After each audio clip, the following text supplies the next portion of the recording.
everyone, welcome to our educational vlog. Today, we will discuss the benefits of multimedia and ICT in the 21st century. In today's modern world, technology has become an important part of education. Students now use digital tools such as computers, mobile phones, and the internet to support their learning. Because of multimedia and ICT, learning is no longer limited to books and classrooms. This vlog aims to explain how multimedia and ICT help students learn better and improve their academic performance.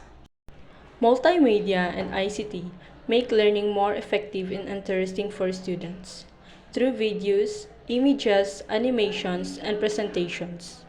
Lessons become easier to understand and more engaging. Instead of online listening to lecture, a student can now see visual examples that help them remember information better. ICT also provides easy access to information.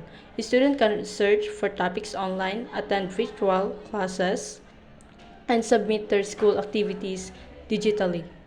Because of this, learning becomes more flexible and students can continue studying even outside the classroom. Multimedia and ICT also improve communications in education. Teachers and students can communicate through online platforms, emails, and group chats. This helps students ask questions, share ideas, and receive feedback more easily. Furthermore, ICT helps students develop digital skills that are important in future careers. These include creativity, critical thinking, responsible use of technology. Overall, multimedia and ICT play a vital role in improving education in the 21st century. That's all.